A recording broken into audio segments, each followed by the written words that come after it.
இந்த சிறைச்சாலையிலிருந்து தப்பி போக முடியுமா என்று அங்கலாய்க்கிற நேரத்திலே, நடுராத்திரியில தூங்க வேண்டிய நேரம், தூக்கம் வரவில்லை. சரீரத்திலே பலவீனம், சரீரத்தில் அடியினாலே வந்த காயங்கள், வலி வேதனைகளோடு அவர்கள் பாடலை பாட ஆரம்பித்தார்கள். கர்த்தருடைய வார்த்தை சொல்லுகிறது, பவுலும் சீலாவும் நடுராத்திரியிலே தேவனை துதித்து பாடின போது எல்லா விதமான எதிரடையான சொல்லையும் ஆண்டவர் தம்முடைய தூதனை அனுப்பினார். இங்கே சிறைச்சாலை ஆஸ்திமாரங்கள் ஆட்டம் கண்டது. இவர்களை கட்டி வைத்திருந்த அந்த கட்டுகள் அறுக்கப்பட்டது. இவர்களுக்கு மாத்திரமல்ல, இந்த வார்த்தை கேட்டுக் கொண்டது எல்லாருடைய கட்டுகளும் ஆழ்ந்து போயிற்று. வசனம் சொல்லுகிறது, எல்லாருடைய கட்டுகளும் கலந்து போய் ஓடி போவதற்கு ஆயத்தமாக நின்று கொண்டிருக்கிறார். ஆனால் ஒருவரும் வெளியே போகவில்லை. கர்த்தர் விடுதலையாக்கிறதை அறிந்து கொண்டார்கள். இந்த ஜனங்கள் அவர்களை சிறைச்சாலைக்குள்ளே வைத்தது எல்லாருக்கும் தெரிந்தது. இப்பொழுது சிறைச்சாலை திறந்து கிடக்கிறது. வந்து பார்க்கிறான் சிறைச்சாலை தலைவன், சிறைச்சாலை கதவுகள் திறந்து கிடக்கிறது. தன்னை கொலை செய்யும்படியாக அவன் தீர்மானம் பண்ணுகிறான். அவன் தன்னை கொலை செய்ய தீர்மானம் பண்ணுகிறதை பவுல் கண்டவுடனே சொல்லுகிறான், நீ உன்னை அழித்துக் கொள்ளாது, நாங்கள் எல்லாரும் பத்திரமாய் இங்கேதான் இருக்கிறோம் என்று சொல்லிக் கொள்கிற நேரத்தில் இந்த அதிபதியானவன் வந்து கேட்கிறான், நாங்கள் என்ன செய்ய வேண்டும்? சகோதரன்மாரே, நாங்கள் என்ன செய்ய வேண்டும்? இவன் சொல்லியிருக்கிறான், எங்களை விடுதலையாக்கி விடுங்கள் என்று சொல்லியிருக்கிறான். அவருடைய நோக்கம் என்ன? முதலாவது நோக்கம், நாங்கள் வந்திருக்கிற இடத்துல சுவிசேஷம் அறிவிக்கப்பட வேண்டும், ஆண்டவருடைய ராஜ்யம் விரிவடைய வேண்டும் என்ற நோக்கம் மாத்திரம்தான் அவர்களுக்குள்ளே காணப்பட்டது.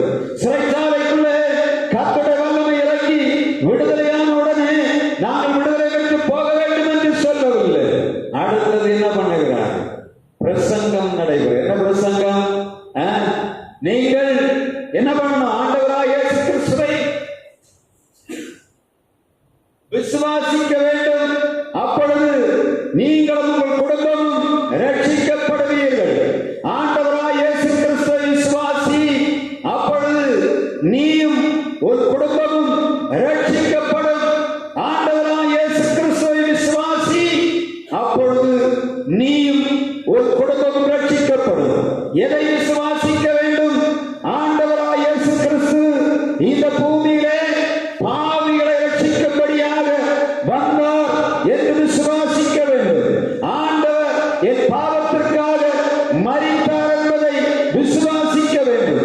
ஆண்டவராய் இயேசு கிறிஸ்து பரலோக ராஜ்யத்துக்கு போனார் என்று விசுவாசிக்க வேண்டும். ஆண்டவராய் இயேசு கிறிஸ்து பரிசுத்த ஆவியை அனுப்பி இருக்கிறார் என்று விசுவாசிக்க வேண்டும். ஆண்டவராய் இயேசு கிறிஸ்து இந்த தேசத்திலே அதிசயங்களை எங்களை கொண்டு செய்கிறார் என்று நீங்கள் விசுவாசிக்க வேண்டும். ஆண்டவராய் இயேசு கிறிஸ்து திரும்ப வருவார் என்று நீங்கள் விசுவாசிக்க வேண்டும். அப்பொழுது நீயும் உன் குடும்பமும் ரட்சிக்கப்படுவீர்கள் என்று சொல்லி அவன் சுவிசேஷத்தை அறிவிக்கும் போது உடனடியாக இரவு நேரத்திலே அங்கே என்ன நடக்கிறது? வாசித்து பாருங்க. அந்த 16ஆம் அதிகாரம் 31ஆம் வசனம், 32ஆம் வசனம். அதற்கு அவர்கள், கர்த்தராகிய இயேசு கிறிஸ்து விசுவாசி, அப்பொழுது நீயும் உன் வீட்டாரும் ரட்சிக்கப்படுவீர்கள் என்று சொல்லி அவனுக்கும் அவன் வீட்டில் இருந்த யாவருக்கும் கர்த்தருடைய வசனத்தை போதித்தார்கள். கர்த்தருடைய வசனத்தை போதித்தார். அடுத்த வசனம், ராத்திரியிலே அந்நேரத்தில் தானே அவன் அவளை அழைத்துக் கொண்டு போய் அவளுடைய காயங்களை கழுவினான். அவன் அவனுடைய அனைவரும் உடனே ஞானஸ்நானம் பெற்றார்கள். நான் இந்த வசனத்தை இன்றைக்கு தியானிக்கும் போது, ஆண்டவரே, இன்னும் 20 நாட்கள் உண்டு, எங்களுக்கு ஞானஸ்நானத்தை இந்த வருஷத்தில் தரணும், ஒரு நாள் ஆத்மாக்களா தரும் என்று கேட்டுக் கொண்டிருக்கிறேன். கர்த்தர் அதிசயம் செய்தால் இந்த இடத்தில் நடைபெறும். இரவு நேரத்திலே அந்த சிறைச்சாலை தலைவனுடைய குடும்பம் ஞானஸ்நானம் பெற்றுக் கொண்டது. எப்படி? கர்த்தராகிய இயேசு கிறிஸ்துவை விசுவாசி,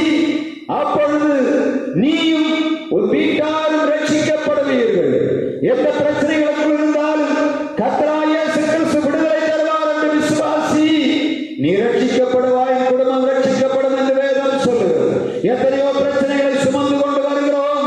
பிரச்சனைகளுக்கு தீர்வில்லாதபடி இந்த நாளில் அங்கலாய்த்துக் கொண்டிருக்கிற அன்பு சகோதரனே, கர்த்தராகிய இயேசு கிறிஸ்துவை விசுவாசி. அப்பொழுது நீயும் ஒரு குடும்பம் ரட்சிக்கப்படும். உன்னுடைய குடும்பம் ரட்சிக்கப்படும் என்று சொன்னால் ஒரு குடும்பத்திலே காணப்படுகிற சமாதான குறைவு நீங்கி போகும். நீ ஆண்டவராகிய இயேசு கிறிஸ்துவை விசுவாசிப்பாய் என்று சொன்னால் நீயும் குடும்பம் ரட்சிக்கப்படும் போது ஒரு குடும்பத்திலே சமாதானம், உன்னை சுற்றி இருக்கிறவர்களுக்கு சமாதானம், உன்னுடைய வாழ்விலே நீ கை பிரயாசங்கள் எல்லாவற்றிலும் ஆண்டவருடைய ஆசீர்வாதம் நிறைவாய் தங்குவதை நாம் காண முடியும். அநேகர் கிறிஸ்தவர்கள் என்று சொல்லிக் கொண்டிருக்கிறோம், ஆண்டவரை விசுவாசிப்பதில்லை. எனவே தான் ஆண்டவருடைய குடும்பங்களை ரட்சிக்க முடியவில்லை. ஆண்டவரை விசுவாசிக்கிற எந்த வயதானாலும் கர்த்தருடைய வார்த்தை சொல்லுகிறது, கர்த்தராகிய இயேசு கிறிஸ்துவை விசுவாசி. அப்பொழுது நீயும் உன் குடும்பத்தார் உன் வீட்டாரும் ரட்சிக்கப்படுவீர்கள் என்று வேதம் சொல்லுகிறது. ஆண்டவர் எதிர்பார்ப்பதெல்லாம் என் குடும்பம் இன்னும் ரட்சிப்பை பெற்றுக் கொள்ளவில்லை, என் குடும்பத்திலே பிரச்சனை தீரவில்லை, என் குடும்பத்திலே சமாதானம் இல்லை, என் குடும்பத்திலே வியாதி தொல்லை இவைகள் காணப்படுகிறது என்று சொன்னால் இந்த ஒட்டுமொத்த காரியத்துக்கு விடுதலை தருகிறவர் என் ஆண்டவராகிய இயேசு கிறிஸ்து மாத்திரமே. அவரை விசுவாசிக்கிற யாராக இருந்தாலும் சரி, உங்கள் பிரச்சனை விடுதலை கொடுக்கும்படியாய், உங்கள் சரீரத்திலே விடுதலை தரும்படியாய், உங்கள் ஆவியிலும் ஆத்மாவிலும் விடுதலை தரும்படியாக ஆண்டவருடைய வல்லமையுள்ள வார்த்தை புறப்பட்டு வந்து கொண்டிருக்கிறது. சகோதரனே, உலகத்தை பார்க்காதே, உன் குடும்பத்தை பார்க்காதே, உன்னுடைய சுற்றத்தை பார்க்காதே. நீ ஆண்டவராகிய இயேசு கிறிஸ்துவை விசுவாசிப்பாய் என்றால் உன்னுடைய வாழ்விலே ஆண்டவர் அதிசயத்தை செய்யும்படியாக அவர் திட்டமுள்ளவராய் இருக்கிறார். ஒரு சிறைச்சாலையின் கதவு விடுதலையானவுடனே பாவத்திலே கட்டப்பட்டு கிடந்த ஒரு குடும்பம் முழுவதுமாக இயேசுவை ஏற்றுக்கொண்டது. அந்த தலைவர் விடுதலையாயிருப்பார் என்று சொன்னார். அவனை சுற்றி இருந்த ஜனங்கள் கண்டிப்பாக அன்றைக்கே ஞான ஸ்நானம் இரவு நேரத்திலே பெற்றுக் கொள்ளுகிறதை காண முடியும். இப்பொழுது மிகவும் வைராக்கியமாக ஒரு காரியம் நடக்கிறது. இப்பொழுது அந்த அதிகாரிகள் யார் யாரெல்லாம் அவளை சிறைச்சாலைக்குள்ளே போட்டார்களோ அவளுக்கு செய்தி போகிறது. இந்த இரவு நேரத்திலே சிறைச்சாலையிலே ஒரு மிகப்பெரிய காரியம் நடந்தது. பவுலும் சீலாவும் விடுதலையானது மாத்திரமல்ல, அங்கே கட்டப்பட்டது எல்லாருடைய கட்டுகளும் மறந்து போனது. இதை போல ஒரு அதிசயம் இதுவரையிலே இந்த சிறைச்சாலைக்குள்ளே நடக்கவில்லை. இந்த நாளிலே சிறைச்சாலை கட்டுகள் அவிழ்க்கப்பட்டது. அநேகர் விடுதலையானார்கள் என்ற செய்தி தேசத்துக்குள்ளே போனது. அதிகாரிகள் வந்தார்கள், இவர்களை ரகசியமாக அனுப்பிவிடும்படியாக தீர்மானம் பண்ணினார்கள். இப்பதான் மிக முக்கியமான காரியம் நடக்கிறது. பவுலும் சீலாவும் இப்பொழுது அவளிடத்திலே சொல்லுகிறார்கள், நீங்கள் எல்லாரும் எங்களை கைது செய்து இந்த சிறைச்சாலைக்குள்ளே போட்டீர்கள். இப்பொழுது ரகசியமாக எங்களை வெளியே விட நினைக்கிறீர்களோ என்று கேட்கிறார்கள். அவர்கள் பயந்து போய் வெளியிலே அதிகாரிகள் வந்து எல்லாருக்கும் முன்பாக அவர்களை விடுதலையாக்கி தெருவிலே அழைத்துக் கொண்டு போய் அவளை விடுவிக்கிறதை வேதம் சொல்லுகிறது. ஆண்டவர் யார்? விடுதலையாக்குகிறவர். அவர் நினைத்த காரியத்தை செய்கிறவர். ஒரு தேசத்துக்குள்ளே ஆண்டவரை ஏற்றுக்கொள்ளாத ஒரு தேசத்துக்குள்ளே, கட்டுகளுக்குள்ளே கிடக்கிற ஒரு தேசத்துக்குள்ளே, குறி சொல்லுகிற ஆவி நிறைந்த தேசத்துக்குள்ளே, மந்திரவாதம் நிறைந்த தேசத்துக்குள்ளே ஆண்டவருடைய வல்லமை இறங்கும் போது அங்கே விடுதலை உருவாகும். ஆனால் செய்ய வேண்டிய வேலை என்ன? நீங்கள் விசுவாசிக்கும் போது கர்த்தராகிய இயேசு கிறிஸ்து என்னுடைய பிரச்சனை விடுதலை தருவார் என்று விசுவாசிக்க வேண்டும். இந்த பொல்லாத கிரியையில் நீங்கள் வெளியே வரும்படியாக ஆண்டவர் உங்களை கேட்டுக் கொண்டிருக்கிறார். உங்கள் பிரச்சனைகளுக்காக மந்திரவாதிகளை தேடி போய் கொண்டிருக்கிற அந்த சகோதரனே, கர்த்தராகிய இயேசு கிறிஸ்துவை விசுவாசி. ஒரு பிரச்சனை இன்றைக்கு விடுதலை உண்டு. யார் உன்னை இந்த மந்திரவாதிகளுக்கு நேராக இழுத்துக் கொண்டு போகிறார்களோ அவர்களை விட்டு நீ வெளியே வா. உன்னை ஆண்டவர் சந்திக்கும்படியாக இப்பொழுதே வந்திருக்கிறார். எத்தனை பேருடைய வார்த்தைகளை கேட்டு உன்னுடைய வாழ்வை நீ அழைத்துக் கொண்டிருக்க குடும்பம் ரட்சிக்கப்பட வேண்டும் என்று சொன்னார். நீ கர்த்தராகிய இயேசு கிறிஸ்துவை விசுவாசிக்கும்படியாக ஆண்டவர் கேட்கிறார். அன்றைக்கு விதைத்த விதை இன்றைக்கும் கிரியை செய்கிறது. பவுல் அப்போஸ்தலனை கொண்டு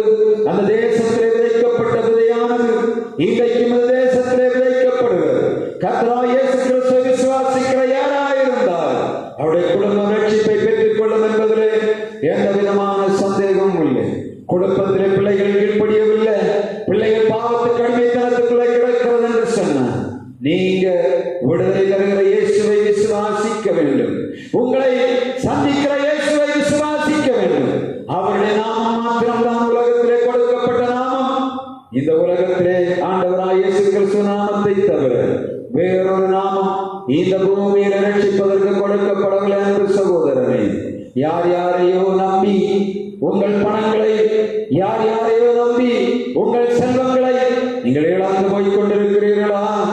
இயேசு ஒருவர் மாத்திரம்தான் உங்களுக்கு நிரந்தரமான விடுதலை தர வல்லமை உள்ளவர். எல்லா விதமான ஆசுத்தாவிகள், கிரியைகள், குறை சொல்லுகிற ஆவிகள், மந்திரவாதத்தின் ஆவிகள், இவைகளுக்கு மேலாக இயேசு என்ற நாமம் உயர்ந்த நாமம், அது உன்னதமான நாமம், அது வல்லமை நிறைந்த நாமம், அது எல்லா காரியங்களையும் செய்கிற நாமமாயிருக்கு. எனவே இயேசுவை ஏற்றுக்கொள்ளுவோம், விடுதலை பெறுவோம்.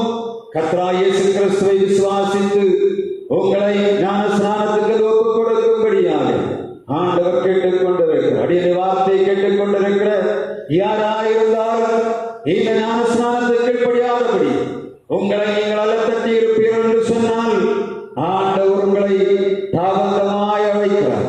கர்த்தராகிய இயேசு கிறிஸ்துவை விசுவாசி, அப்பொழுது நீயும் உன் வீட்டாரும் ரட்சிக்கப்படுவீர்கள். வாழ்நாளை எல்லாம் வீணாளாய் வருத்தத்தோடு கழிப்பது ஏன்? வாழ்நாளை எல்லாம் வீணாளாய் வருத்தத்தோடு கழிப்பது ஏன்? வந்தவர் பாதம் சரணடைந்தார், வாழ்ந்திட்டு உம்மை சேர்த்துக் கொள்வார். வருவாய் தருணமிதுவே,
இந்த சாயங்கால பொழுதிலும் உம்முடைய பிள்ளைகளாகி நாங்கள் உம்முடைய திருப்பாதம் அந்த நேரம் முதல் நீர் எங்களோடு இடைப்பட்ட தயவுக்காக நன்றி செலுத்துகிறோம். உம்முடைய பிள்ளைகளாகி நாங்கள் உம்மை பாடி ஆராதிக்கும்படியாக இரக்கம் பாராட்டினீர். இந்த நாளில் உம்முடைய பிள்ளைகள் நமக்கு கொடுத்த காணிக்கைக்கு அங்கீகரிப்பீராக. பரத்தில் பார்க்கிற கர்த்தர் நீர் அல்லவா? குறையில்லாத ஆசீர்வாதம் எங்கள் பிள்ளைகள் மேல் வைக்கும்படியாக ஜெபிக்கிறோம். ஆண்டவரே, கொடுங்கள் உங்களுக்கு கொடுக்கப்படும் என்று சொன்ன வார்த்தை பிரகாரம் எங்கள் பிள்ளைகளை கை பிரயாசங்களை 100 மடங்காய் 1000 மடங்காய் 1,00,000 மடங்காய் கொடுத்து நிறைவாய் ஆசீர்வதிக்கும்படியாக ஜெபிக்கிறோம். எங்கள் பிள்ளைகளுடைய சரீரங்களுக்குள்ளே ஒருவருடைய சரீரங்களுக்குள்ளும் நோய்கள் மேற்கொள்ளாதபடி கர்த்தர் பாதுகாப்பீராக. கடற்கொள்ளையிலே சிக்கி இருக்கிற ஜனங்களை மீட்டெடுப்பீராக. எங்கள் கை பிரயாசங்கள் விருதாவாய் செலவு பண்ணப்படாதபடி கர்த்தர் பாதுகாக்கும்படியாக ஜெபிக்கிறோம். இந்த நாளிலும் ஆண்டவரே, யார் யாரெல்லாம் தங்கள் பிள்ளைகளுடைய திருமணத்திற்காக ஆயத்தமாகி கொண்டிருக்கிறார்களோ எங்கள் பிள்ளைகளுடைய தேவைகளை சந்திப்பீராக. சரியான இடத்திலே சரியான நேரத்திலே எல்லா தடைகளையும் நீக்கி சமாதானமாய் எங்கள் குடும்பங்கள் பிள்ளைகள் இணைக்கப்படும்படியாக கர்த்தர் இரக்கம் பாராட்டுவீராக. எங்கள் பிள்ளைகளுடைய குடும்பங்களுக்குள்ளே சத்துருவான் எந்த ரூபத்தில் புகாதபடி பாதுகாப்பீராக. உங்களுடைய பாதுகாப்பு தருவீராக. இணைந்து வருகிற எல்லா குடும்ப அங்கத்தினர்களையும் கர்த்தர் பாதுகாப்பு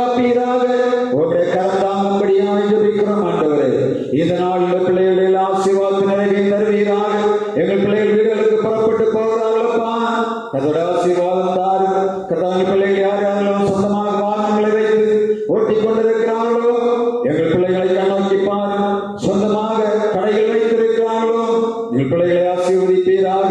கர்த்தாவே, இந்த நாளிலும் விரதாவாய் வீடுகளுக்குள்ள உட்கார்ந்திருக்கிற ஜனங்களை நீர் கண்ணோக்கி பார்க்கணும் ஆண்டவரே. வரும் நாட்களிலே வீடுகளுக்குள்ளே நிர்விசாரமாய் உட்கார்ந்து தங்கள் பொழுதை கழிக்காதபடி உன்னுடைய திருச்சபையிலே வந்து உமை ஆராதிக்கும்படியாக, உமை தொழுது கொள்ளும்படியாக இரக்கம் பாராட்டு. கிடைக்கிற நேரமெல்லாம் உங்களுடைய சமூகத்திலே மறைந்து ஜெயப்படுத்தும்படியாய் கிருபைதார். எங்கள் பிள்ளைகளை ஆசீர்வதியும். யார் யாரெல்லாம் அந்த நேரத்திலே எங்கள் பிள்ளைகளுக்காக பலவீனத்தோடு இருக்கிறார்கள் நீங்கள் என்று கேட்டார் கர்த்தர் நோக்கி பார்க்கும்படியாய் ஜெபிக்கும். நிறைவானது குறைவானது ஒழித்து போகும் என்று சொல்லி எங்கள் வாழ்வில் நிறைவை தந்தனுப்பும்படியாய் ஜெபிக்கும். இரவு நேரத்தில் வீடுகளுக்கு புறப்பட்டு போகிறார்களப்பா, உங்களுடைய பாதுகாப்பும் உங்களுடைய ஆசீர்வாதம் உங்களுடைய சமாதானம் வீடுகளுக்குள்ளே நிறைவாய் தங்குவதாக. பரிசுத்த ஆவியானவர் வீடுகளுக்குள்ளே தங்குவீராக. வீடுகளுக்குள்ளே சமாதானத்தை திருட நினைக்கிற எந்த சத்துருவுக்கும் இடப்படாதபடி எங்கள் பிள்ளைகளை வேலையடைக்கும்படியாக ஜெபிக்கிறோம். கர்த்தாவே, நேரங்களிலே சங்காரதுதான் ஒரு வீடுகளுக்குள்ளும் கடந்து வராதபடி அடிக்கப்பட்ட ஆட்டுப்பட்ட இரத்தத்தை ஒவ்வொரு வாசலும் விசுவாசத்தோடு பூசுகிறோம் ஆண்டவரே. எந்த வீடுகளுக்குள்ளும் சத்துருவான் புகாதபடி வேலையடைக்கும்படியாக ஜெபிக்கிறோம். உடைய பாதுகாப்பின் கரங்களுக்குள்ளே தருகிறோம். இறைமை இயேசு கிறிஸ்து நாமத்தில் ஜெபிக்கிறோம் எங்கள் ஜீவனுள்ள நல்ல பிதாவே, ஆமென்.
நம்முடைய பிதாவாகிய கடவுளுடைய அன்பும் குமாரனாகிய இயேசு கிறிஸ்துவின் கிருபையும் தூயாவியான இல்லாத பிரசன்னம் நம் அனைவரோடும் சதா காலங்களில் நிலைத்திருந்து காப்பதாக.